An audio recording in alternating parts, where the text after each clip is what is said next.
আকৌ নতুন এটা ভিডিঅ'লৈ আপোনালোকক স্বাগতম জনালোঁ। তো বৰ্তমান মই আছোঁ এতিয়া বঙাইগাঁৱত মানে আয়োধ্যা যোৱাৰ কাৰণে ওলাই আহিছোঁ।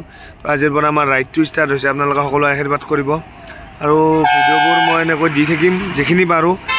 তো ভিডিঅ'বোৰ যদি ভাল লাগে লাইক শ্বেয়াৰ কমেণ্টখিনি কৰিব। এতিয়া বৰ্তমান পালোঁ বঙাইগাঁও, আমি মানে কিবা এটা খোৱাৰ কাৰণে ৰখিছিলোঁ, কালি বিয়া আছিল সেইকাৰণে মানে আজি মানে 3টামান বজাত ওলোৱা কথা আছিল, কিন্তু মানে টোপনি ইমান ক্ষতি, সেইটো কাৰণে যিহেতু টোপনি বাইক চলালে টোপনি লাগি থাকে, ভাবিলোঁ অলপ দেৰিকৈ ওলাই দিওঁ। 7টামান বজাত ওলালোঁ, তাৰপিছত ওলাই পেলাই এতিয়া বৰ্তমান বঙাইগাঁও পালোঁ আৰু ইয়াৰ পৰা কোকৰা বৰ্ডাৰ আছে লগোৱা 100 কিলোমিটাৰ। 100 কিলোমিটাৰ পিছতে আমি অসম এৰি দিম। আপোনালোকে ভিডিঅ'বোৰ চাব। ফাৰ্ষ্ট আমি আয়োধ্যা যাম, আয়োধ্যাৰ পৰা ৰিটাৰ্ণ আহোঁতে মহাকুম হৈ পেলাই বানাৰস হৈ পেলাই আমি ৰিটাৰ্ণ আহিম। তো আজি হ'ল 16 তাৰিখ, ওলালোঁ আৰু আজিৰ পৰা। আপোনালোকে ডেইলি ভিডিঅ' ডেইলি আহি থাকিব আৰু যদি বাই চান্স কেতিয়াবা দেৰিও হয়, মানে ৰাইড চাইড কৰি থকা টাইমত কেতিয়াবা অসুবিধা হয়, সেইটো কাৰণে হয়তো কেতিয়াবা নাহিব পাৰে, বাট চেষ্টা কৰিম দিবৰ কাৰণে। তো এতিয়া ইয়াৰ পৰা ওলাই যাওঁ, মোৰ লগত আহিছে, মোৰ লগতো দেৱ, আৰু আপোনালোকৰ বাইকখন দেখাই আছোঁ, মোৰ NSখনে লৈ আহিছোঁ। কেনেকুৱা লগা আছে আপোনালোকে ভালকৈ জনাব, মই বাইকখন আপোনালোকক ভালকৈ দেখাই আছোঁ।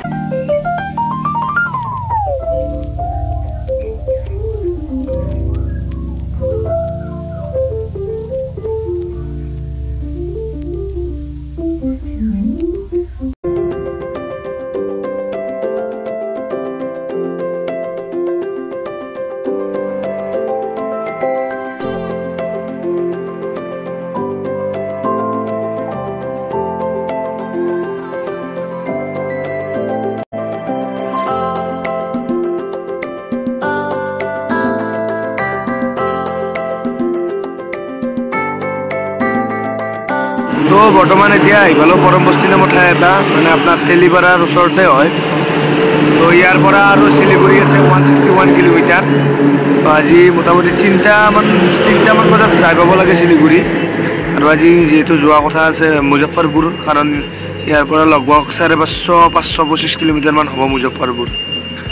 তো সেইখিনি যাই পোৱাটো টাইম লাগিব, সেইকাৰণে সোনকালে শিলিগুৰিলৈকে যাওঁ। ইয়াতে মানে কি বুলি কয় চাহ খোৱাৰ কাৰণে ৰখিছিলোঁ, যিখিনি মানে ডাবল লাইন ৰাস্তা পাৰ কৰি পেলাই ছিংগুল লাইন সোমাইছোঁ। আৰু ইয়াৰ পৰা হাচিমাৰা জংঘল আছে লগভগ 40-35 কিলোমিটাৰমান আছে। হাচিমাৰা জংঘলটো মানে অলপ এই জীৱ জন্তুবিলাকো মানে অহা যোৱা কৰি থাকে, অলপ ৰিক্সি হয়। সেইকাৰণে ইয়াৰ পৰা আৰু ওলাম, অলপ টাইম ইয়াতে জিৰালোঁ, চাহটো খালোঁ, চাহটো খাই পেলাই আৰু 5 মিনিটমান থাকি ওলাম আৰু ইয়াৰ পৰা। আজি ফাৰ্ষ্ট এতিয়া ডেষ্টিনেশ্যন হৈছে শিলিগুৰি। এতিয়া আৰু ইয়াৰ পৰা শিলিগুৰিলৈকে ক'তো নৰখোঁ, ডাইৰেক্ট শিলিগুৰিতে ৰখিম আৰু। তো চাই থাকিব আপোনালোকে ভিডিঅ'টো। তো এতিয়া বৰ্তমান আহি পেলাই বিহাৰ বৰ্ডাৰ পাম আৰু টোটেল 440 কিলোমিটাৰমান চলালোঁ এতিয়ালৈকে। তো এতিয়া এই বৰ্ডাৰৰ কাষত এখন মানে ধাবাখনত ভাত খোৱাৰ কাৰণে সোমাইছোঁ। তো ভাতকেইটা খাই পেলাই খাই লৈ পেলাই আৰু বৰ্ডাৰটো যিহেতু ওচৰতে আছে, 20 কিলোমিটাৰ হয় মাত্ৰ ইয়াৰ পৰা। আৰু ইয়াৰ পৰা মুজফ্ফৰপুৰ আছে 366, 364 কিলোমিটাৰ আছে আৰু মুজফ্ফৰপুৰ। চাই লওঁ যেতিয়ালৈকে মানে চলাব পাৰোঁ আৰু গাড়ী টানে তেতিয়ালৈকে চলাম, কি তাতে মানে থকাৰ সেই আছে, কাৰণ কালি আজি যদি আমি তাতে যাই থাকোঁ তো কালি আমাৰ ডিষ্টেঞ্চটো কমি যাব। এতিয়া চাওঁ কি হয়। তো ভাতকেইটা খাই লওঁ আগে। তাৰ পৰা আমি ওলাই দিলোঁ, এতিয়া ওলাই পেলাই অলপ ৰিল চিল বনোৱা কাম চলি আছে, দেৱতী কিবা ৰিল বনাই আছে। তো ৰিলখিনি বনোৱা হ'লে আমি ইয়াৰ পৰা আৰু ওলাম, কিবা শ্বট লোৱাৰ কথা কৈ আছে আপোনালোকে। তো তাৰ ৰিলটো বনাই পেলাই আমি যাম। দেৱতীৰ ভিডিঅ' বনাই আছোঁ।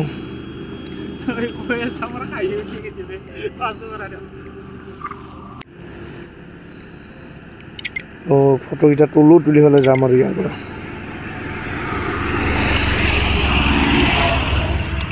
মানে জেগাবিলাক কিন্তু গোটেই খেতিৰে, মানে গোটেই ঠাইবোৰে খেতিৰ, আৰু বেছিভাগ মানে যিমান দেখিলোঁ চব মাকৈৰে খেতি। এইবিলাক আপোনালোক জুম কৰি দেখাই আছোঁ মই, এইবিলাক গোটেই যিমান আছে চব মাকৈৰ খেতি।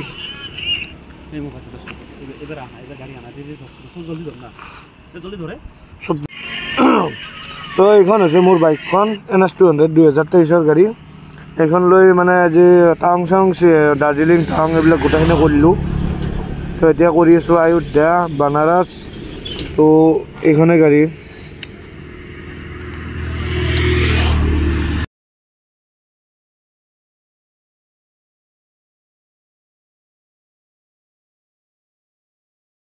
এইখনে হয় বেছি মডিফাই কৰা নাই পিছফালে জাষ্ট বেগৰ এটা ৰেক লগাইছোঁ আৰু তাৰটো অলপ ডাঙৰ চাই লগাইছোঁ বাকী আৰু ছাৰ্ভিচিংটো কৰিছোঁ গাড়ীখনৰ আৰু ইয়াতে কেনেকুৱা লাগছে এইটো ক'বা ইয়াতে ধুনীয়াকৈ এটা ষ্টিকাৰ বনাইছোঁ আসাম ৱেষ্ট বেংগল বিহাৰ ইউপিৰ মানে ক'ত ক'ত যাম প্ৰয়াগৰাজ অযোধ্যা এনেকুৱা এটা ষ্টিকাৰ বনাইছোঁ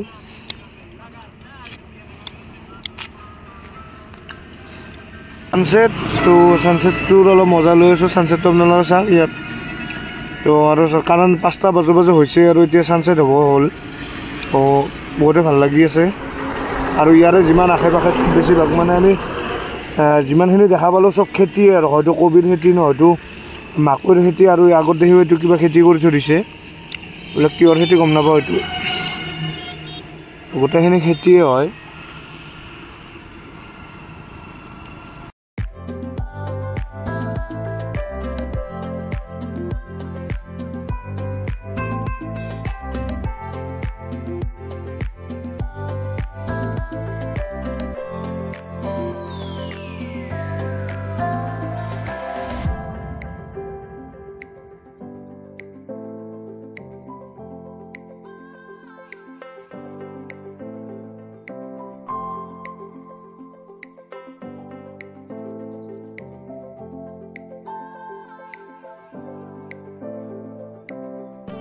ঠাকুৰগঞ্জ বিহাৰ জাষ্ট বিহাৰৰ বৰ্ডাৰ ক্ৰছ কৰিছোঁ আমি আৰু ইয়াৰ পৰা আছে আৰাৰিয়া আছে 78 কিলোমিটাৰ আৰু বাহাদুৰগঞ্জ আছে 36 কিলোমিটাৰ আৰু আমাৰ মুজফ্ফৰপুৰ লগভগ 320 কিলোমিটাৰৰ কাষাকাষি আছে আপোনালোকে যদি ধৰক বিহাৰত গাড়ী চাড়ী চলায় মানে বহুত সাৱধান ৰাখি গাড়ী চলাব কাৰণ ইয়াতে মানে কোনো গাড়ীৰো মানে চিনচাপ নাই প্লাছ যেতিয়া তেতিয়া মানে মানুহ হঠাতে দৌৰ মাৰি যায় বাটেৰে সেনেকুৱা হাতত মানে বহুত ৰিক্সেবল হয় বিহাৰখন সেইটো কাৰণে আপোনালোকে যদি গাড়ী চাড়ী চলায় বহুত সাৱধানে চলাব আৰু বেছি স্পীডত নচলাব কমচে কম বিহাৰখন পাৰ হোৱালৈকে কাৰণ ইয়াতে মানে কিবা এটা যদি গড়বড় হৈ যায় মানে বহুত ৰিক্সত আহি পৰে কথাবোৰ মানে যেতিয়া তেতিয়া যেনেকৈ তেনেকৈ মানে কোনো ডিভাইডাৰ নহয় মানে ডাইৰেক্ট পাৰ হৈ আহে ৰাস্তা গাড়ী চাড়ী যেনেকৈ তেনে সোমাই দিয়ে সেইখিনি আপোনালোকে যদি আহে গৈ আহিব তো আমি এতিয়া আৰাৰিয়াত যাই ৰখিম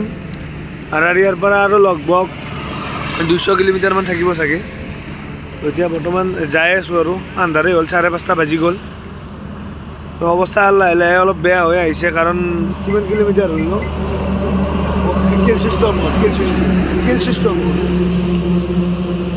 লগভগ 500 কিলোমিটাৰ কাষাকাষি আহিলোৱে আমি আৰু এতিয়া লগভগ আৰু 250-300 কিলোমিটাৰ আছে বাকী তো এতিয়া আৰাৰিয়ালৈকে যাই থাকোঁ আৰু ৰাস্তাটো কিন্তু বহুত ধুনীয়া আগতে ৰাস্তাবোৰ বেয়া আছিল কিন্তু এতিয়া ৰাস্তাটো মানে চাৰ পূৰা মানে ধুনীয়া কৰি দিছে সেইকাৰণে মানে টাইমটো মিলাব সহজ হয় আগতে মানে ৰাস্তাবোৰ গোটেই ভাঙা আছিল আৰু আপোনালোকে যদি আহে মানে আৰাৰিয়া হৈ আহিব তেতিয়া আপোনালোকৰ মানে সহজ হ'ব যদি আপোনালোকে সেইটো চাইড হৈ যায় আৰু এটা ৰাস্তা আছে পূৰ্ণিয়া হৈ পেলাই যদি যায় আপোনালোকৰ লগভগ 80 কিলোমিটাৰমান বেছি পৰি যাব আৰু আৰাৰিয়া হৈ গ'লে লগভগ 80 কিলোমিটাৰ 70 কিলোমিটাৰ কমতে হৈ যাব তো এতিয়া আৰু ইয়াৰ পৰা ওলাই থাকোঁ আৰাৰিয়াত যাই ৰখিম আৰু ডাইৰেক্ট বল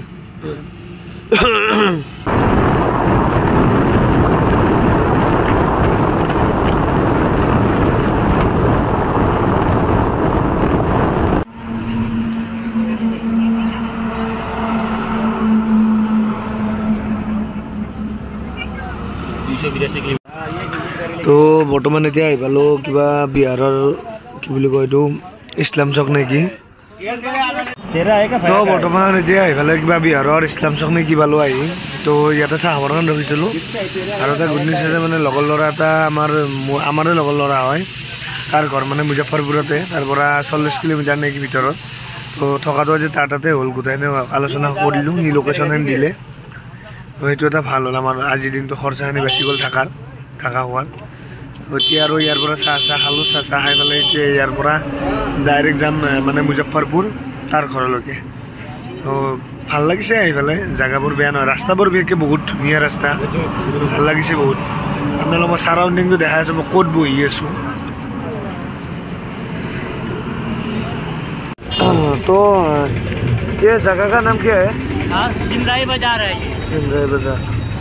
तो তো বৰ্তমান এতিয়া আহি পেলাই আমি চিমৰাই বজাৰ পালোঁ আৰু ইয়াৰ পৰা মোটামুটি 160 মান হ'ব 160 মান আছে মুজফ্ফৰপুৰ তো ইয়াৰ পৰা ডাইৰেক্ট চিধা যাম মোটামুটি কেইটা বাজিলে এতিয়া টাইমটো কৈছোঁ তো 9টা 10 হ'ল তো 11টামান নাপাওঁ 11টামান যাই পাব লাগে এতিয়া আৰু ইয়াত বেছি দিন নকৰোঁ এই খুৰাটোক লগ পালোঁ চাচাজি আই বল দিছোঁ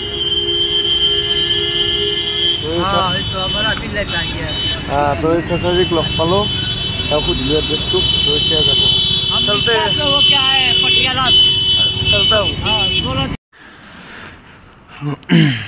যাব তো এতিয়া আহি 1টা বাজিল আৰু মানে হোটেল ৰুম পোৱা নাই ফোন কৰি আছোঁ বাট ৰিচিভ কৰা নাই হোটেলত যিমানখিনি মানুহ আছে হওক 1টা বজাত আৰু কোনেনো ৰিচিভ কৰিব মানে যোনটো লগৰ ল'ৰা আছিল তাৰ মানে মুজফ্ফৰপুৰৰ পৰা আকৌ 80 কিলোমিটাৰ মানে এক্সট্ৰাকৈ ভিতৰত সোমাই যাব লাগে আকৌ 80 কিলোমিটাৰ যোৱাৰ লগে লগে মানে আপ ডাউন 160 কিলোমিটাৰ হৈ যায় তো সেইটো কাৰণে মানে আকৌ ৰিটাৰ্ণ আহি পেলাই কালি আকৌ ৰাতিপুৱা আয়োধ্যা যাব লাগিব তো আমি তেল ডিপু এটা পালোঁ ঠাণ্ডা বিহাৰত বহুত তো তেল ডিপু এটা পালোঁ তেল ডিপুতে অলপ টাইম মোটামুটি 3-4 ঘণ্টামান ৰেষ্ট লওঁ ৰেষ্ট লৈ পেলাই ইয়াৰ পৰা আৰু আয়োধ্যালৈকে ওলাই যাম আৰু ইয়াতে 3-4 ঘণ্টা ৰেষ্ট ল'ম কাৰণ গাটো মানে কেম্বা লাগি আছে লগভগ 800-850 কিলোমিটাৰমান চলালোঁ গাড়ী অৱস্থা মানে বেয়া তো অলপ টাইম ৰেষ্ট ল'ব পাৰিলে মানে ঠাণ্ডাতে মানে কঁপি আছোঁ একদম কাৰণ অৱস্থা নাই কাৰণ বহুত ঠাণ্ডা ভাবাই নাই ইমান যে ঠাণ্ডা হ'ব বিহাৰত মানে বহুতেই ঠাণ্ডা লাগাতকৈ বেছি ঠাণ্ডা মই ৰেইন লাইনাৰ পিন্ধি আছোঁ ৰাইডিং জেকেটৰ লগত যিটো আহে মানে সেইটো পিন্ধি আছোঁ কিন্তু তথাপিও মানে ঠাণ্ডা লাগি আছে তো চাওঁ তেল ডিপুটো অলপ টাইম ৰৈ দিওঁ 2-3 ঘণ্টা যি পাৰোঁ